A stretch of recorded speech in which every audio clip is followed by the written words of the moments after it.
ভারতের পাঠ্য বই থেকে মুছে ফেলা হলো বাবরি মসজিদের নাম। বাবরি মসজিদ একটা ঐতিহাসিক স্থাপনা, এটা ইতিহাস। সেই ইতিহাস কিভাবে মুছে ফেলা হয়, কিভাবে ধূলিসাৎ করা হলো, কোন দৃষ্টিকোণ থেকে দর্শক নিশ্চয়ই বুঝতে পারছেন না। মানে এই পুরো ভারত বিজেপি শাসনের কারণে উল্টো পথে চলেছে। মুসলমানদের ইতিহাস আছে, মোগলদের ইতিহাস আছে, বহু ধর্মের ইতিহাস নিয়ে একটা দেশ, একটা জনপদ, একটা সমৃদ্ধ জনপদ গড়ে ওঠে। এটা নতুন কিছু না। কিন্তু বিজেপির শাসনে ভারত এখন এমনই একটা অবস্থায় আছে যে তারা ধীরে ধীরে অনেক মুসলমানদের ইতিহাস সমৃদ্ধ যেই জায়গাগুলো আছে সেই জায়গাগুলো তারা মুছে ফেলছে। তার একটি বড় নিদর্শন হচ্ছে বাবরি মসজিদ।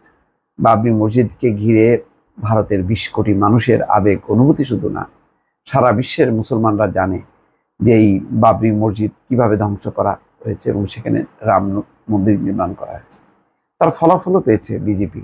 সেই বাবরি মসজিদ যেই নির্বাচনী এলাকায়, সেই নির্বাচনী এলাকায় বিজেপি প্রার্থী হেরেছে। এটাও একটা মেসেজ ভারতের সাধারণ মানুষ দিয়েছে।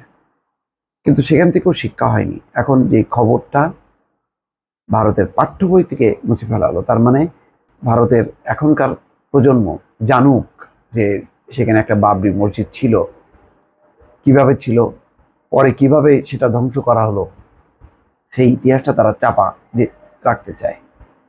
National council of educational research and training দ্বাদশ শ্রেণীর রাষ্ট্রবিজ্ঞান বইয়ের পাঠ্যসূচি থেকে মুছে ফেলা হলো বাবরি মসজিদের নাম। এনসিইআরটির দ্বাদশ শ্রেণীর রাষ্ট্রবিজ্ঞান বইয়ের কিছু সংশোধন হচ্ছে বলে আগেই খবর ছিল, কিন্তু কি সংশোধন হচ্ছে, কতটা সংশোধন হচ্ছে তা প্রকাশ করা হয়নি। নতুন সংস্করণ সামনে আসার পরই অযোধ্যার ইতিহাস সংশোধন করা হয়েছে বলে জানা গেল। আগে যেখানে 4টি পাতায় অযোধ্যার ইতিহাস লিপিবদ্ধ ছিল, বর্তমানে সেটিকে 2টি পাতায় এনে ফেলেছে। এনসিইআরটির পাঠ্যক্রম মেনে চলে সিবিএসই বোর্ড। আইসিএসই এবং আইএসসি বোর্ডও কোনো কোনো ক্ষেত্রে এই পাঠ্যক্রম অনুসরণ করে। স্বাভাবিকভাবে এমন ঘটনায় দেশব্যাপী শুরু হয়েছে তীব্র বিতর্ক। জানা গেছে গত সপ্তাহে বাজারে আসা সেই দ্বাদশ শ্রেণীর রাষ্ট্রবিজ্ঞানের বইয়ের নতুন সংস্করণে মাত্র 2 পৃষ্ঠার মধ্যে যে ইতিহাস তুলে ধরা হয়েছে তাতে কোথাও বাবরি মসজিদের নাম উল্লেখ করা নেই। বাবরি মসজিদকে বইতে 3 গম্বুজ সম্বলিত নির্মাণ বলে উল্লেখ করা হয়েছে।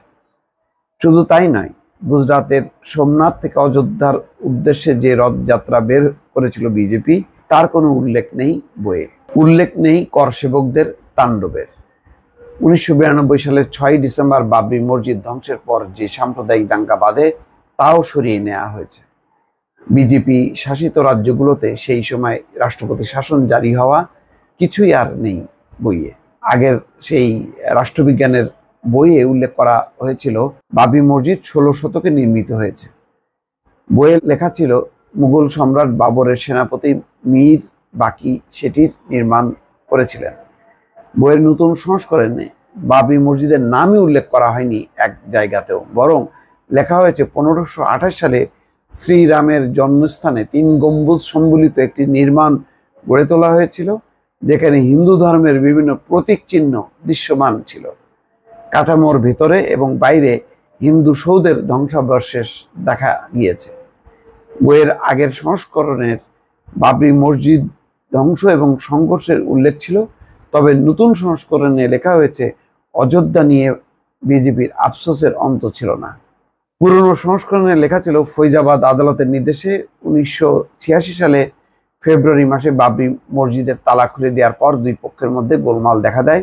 সোমনাথ থেকে অযোধ্যা পর্যন্ত রথযাত্রা, সাম্প্রতিক অশান্তি, কর সেবকদের উন্মাদনা, বাবরি মসজিদ ধ্বংস এবং দাঙ্গার উল্লেখ ছিল আগের সংস্করণে। নতুন সংস্করণে লেখা হয়েছে অযোধ্যা নিয়ে আফসোসের অন্ত ছিল না বিজেপির। ধর্মনিরপেক্ষতা নিয়ে নতুন করে তর্ক বিতর্কের প্রয়োজন রয়েছে বলে অযোধ্যা থেকেই ধারণা জন্মায় বলেও উল্লেখ রয়েছে বইয়ে। দর্শক, এই হচ্ছে অবস্থা। যত দিনকে দিন যাচ্ছে বিজেপির শাসনে, ততই ইতিহাস পাল্টে দিয়ে এটাকে একটা হিন্দু রাষ্ট্র আর কোনো এর যে মুসলমান ঐতিহ্য ছিল, ইতিহাস ছিল, সংস্কৃতি ছিল বা স্থাপনা ছিল, সেগুলো একেবারেই নিঃশেষ করার একটা পরিকল্পনায় ধীরে ধীরে তারা বাস্তবায়িত করছে। ভালো থাকবেন। আল্লাহ হাফেজ।